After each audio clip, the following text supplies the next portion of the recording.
अस्सलाम वालेकुम नाजरीन, सब खरियाँ में मैं हूँ जावेद भागट, आपका मेज़बान। आज मैं इस्लामाबाद में फैसल मस्जिद के सामने अपने ओवरसीज़ भाइयों के लिए एक पैगाम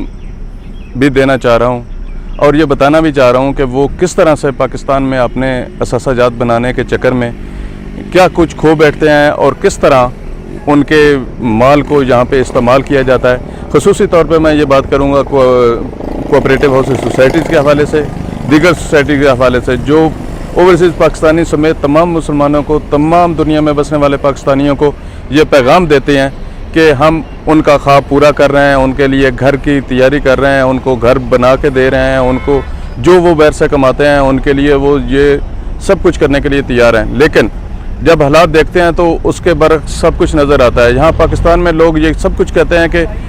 आपको जो किया करना है वो करें, लेकिन हमें इससे गर्ज नहीं है, हमें इससे फ़र्क नहीं पड़ता। लेकिन सोसाइटी माफिया का ये किरदार इंतहाई गज़बनाक सूरत हाल इख्तियार करता जा रहा है आहिस्ता आहिस्ता। आप जानते हैं कि ये सोसाइटी चलाने वाले लोग कौन होते हैं, उनका किरदार क्या होता है, उनका माजी क्या होता है, उसके बारे में आप जानने के बावजूद भी ये भूल जाते हैं कि वो क्या कुछ आपके साथ कर सकते हैं। आप लालच में आके अपनी जमा पूंजी से किस तरह महरूम हो सकते हैं। इस्लामाबाद की अगर बात करें तो यहाँ पे इस्लामाबाद में मुतअद्दिद हाउसिंग सोसाइटीज़ काम कर रही हैं जो पाकिस्तानियों समेत ओवरसीज़ पाकिस्तानियों को घर के लिए ज़मीन और घर बना कर देने की भी बात करते हैं। लेकिन इस हवाले से पाकिस्तान के तकरीबन हर शहर में,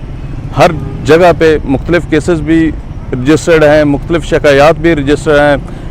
वज़ीर-ए-आज़म पाकिस्तान के पोर्टल का एक सिलसिला शुरू किया गया, वहाँ पे देखें तो वहाँ पे भी हज़ारों दरख्वास्तें ऐसी हैं जो ओवरसीज़ पाकिस्तानी समेत पाकिस्तान के रहने वाले लोगों ने दी हैं जो अपनी जमा पूंजी से महरूम हो जाते हैं। लेकिन यहाँ पे मैं ये ख़ुसूसी तौर पर इस्लामाबाद में बसने वाले लोगों के लिए और पाकिस्तान ओवरसीज़ के हवाले से ये बात करूँगा कि इस्लामाबाद में मुतअद्दिद कोऑपरेटिव सोसाइटीज़ और दीगर सोसाइटीज़ कायम हैं और ये सोसाइटी उन लोगों ने बनाई हुई हैं जो प्रॉपर्टी से रिलेटेड हैं। कोऑपरेटिव सोसाइटी की अगर मैं बात करूं तो कोऑपरेटिव सोसाइटी में ये कानून है कि कोई भी प्रॉपर्टी डीलर किसी भी कोऑपरेटिव सोसाइटीज़ का उहदेदार नहीं हो सकता और ना वो कोई उहदा रख सकता है। ये एक खिदमत के अज़म के एवज़ ये सिलसिला शुरू किया जाता है और यहाँ पे हालात ये हैं कि जो भी खिदमत के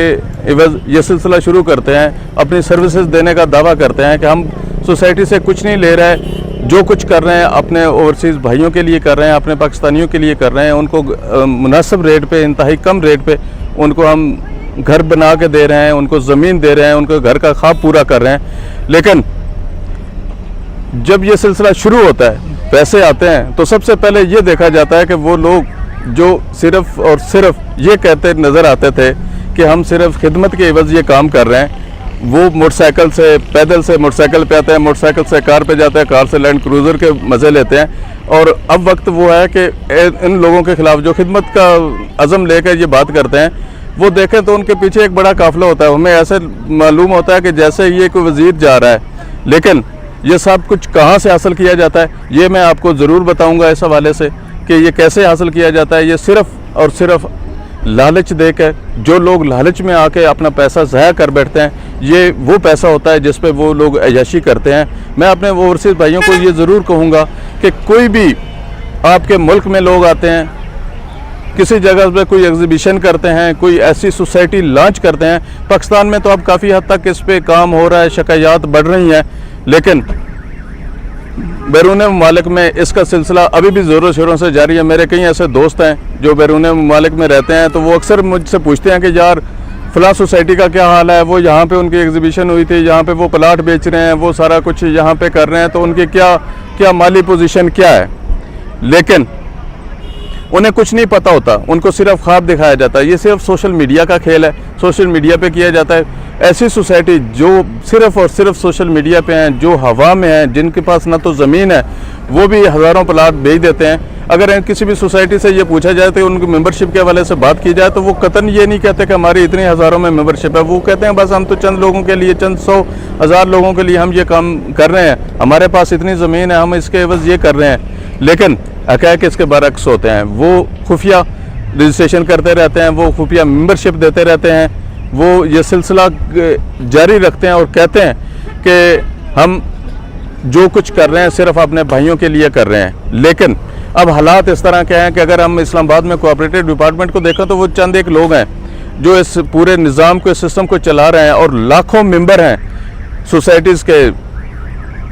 हज़ारों मेंबर ऐसे हैं जो बिल्कुल अपनी जमा पूंजी से महरूम हो चुके हैं, जो वज़ीर-ए-आज़म के पोर्टल पे शिकायत कर चुके हैं, वो जो लोकल इदारों को दरख्वास्तें दे चुके हैं, FIA में उनके मामला चल रहे हैं, नए में उनके मामला चल रहे हैं, नए में उनकी दरख्वास्तें चल रही हैं। लेकिन होता क्या है, ये ऐसे लोग जो सिर्फ खिदमत के अवज़ काम करते हैं, तो ये करोड़ों रुपए दे के नैब से अपनी एप्लीकेशन FIA ट्रांसफ़र करवा लेते हैं, FIA से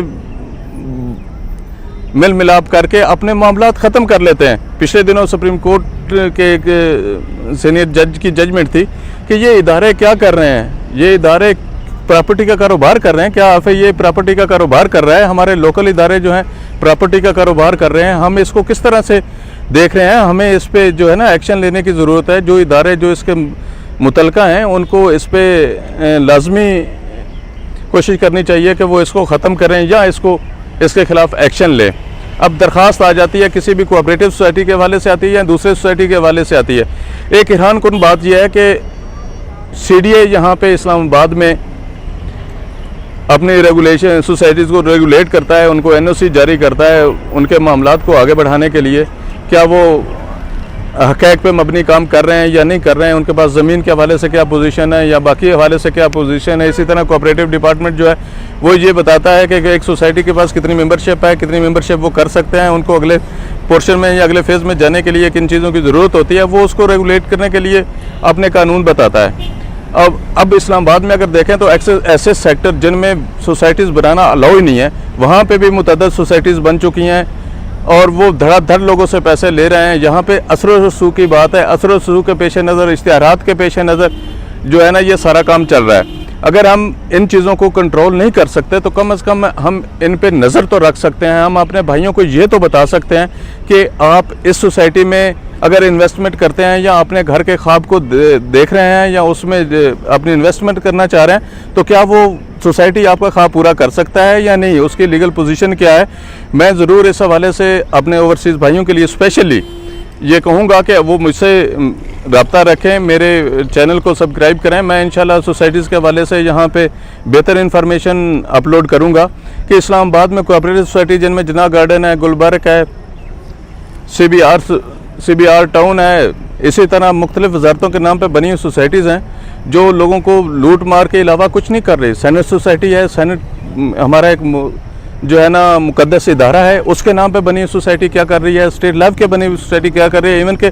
मिनिस्ट्री ऑफ कॉमर्स के नाम पे बनी हुई सोसाइटीज़ जो है वो क्या कर रही हैं। क्या उनमें काम करने वाले जो कानून और उसके मुताबिक थे, क्या वो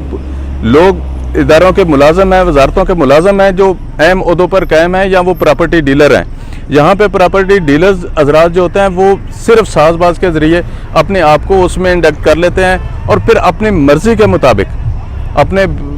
मुताबिक लोगों को वहाँ पे मर्ज़ी के मुताबिक रेट्स पे चीज़ें दी जाती हैं। पहले कहा जाता है कि ये बड़ी इन्वेस्टमेंट की बेहतरीन जगह है। जब वहाँ पे इन्वेस्टमेंट की जाती है तो हमेशा सोसाइटीज़ में बहुत कम सोसाइटी हैं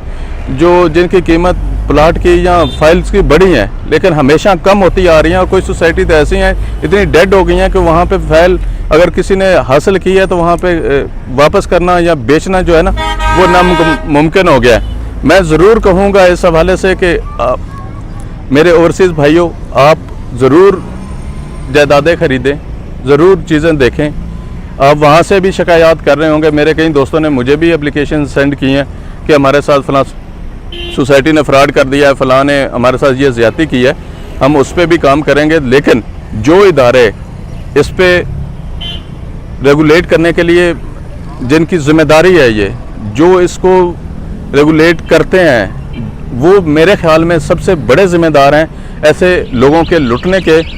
जिनको वो सिर्फ सोसाइटी वाले ख्वाब दिखाते हैं। ख्वाब दिखाने के बाद सब कुछ हो जाता है। अब देखें, जिस तरह कोऑपरेटिव सोसाइटी की बात करें तो मैं बतौर रिपोर्टर भी कोऑपरेटिव सोसाइटीज़ को देखता हूँ, तो उसमें जो कवानीन ज़ाब्ते हैं उनसे हट के हर काम हो रहा है। इदारे खामोश हैं, इदारे कुछ नहीं कहते। जब कोई एप्लीकेशन जाती है तो उनको सिर्फ ये कहा जाता है कि ठीक है जी, हम उस पर कार्रवाई करते हैं। उसके बाद सोसाइटीज़ का जो भी केयर टेकर होता है उसको बुलाया जाता है, उसे मामला तय किया जाता है, तो बस वो एप्लीकेशन ख़त्म हो जाती है। इस तरह जनाब मैं ये ज़रूर कहूँगा कि आप इस चैनल को सब्सक्राइब करें और अपने साथ होने वाले मसाइल को ज़रूर हम तक पहुँचाएँ। इंशाल्लाह हम बेहतर तरीके से उसको आगे बढ़ाएंगे, आपकी हेल्प करेंगे, आपके साथ इंफॉर्मेशन शेयर करेंगे। बहुत शुक्रिया। अल्लाह हाफ़िज़।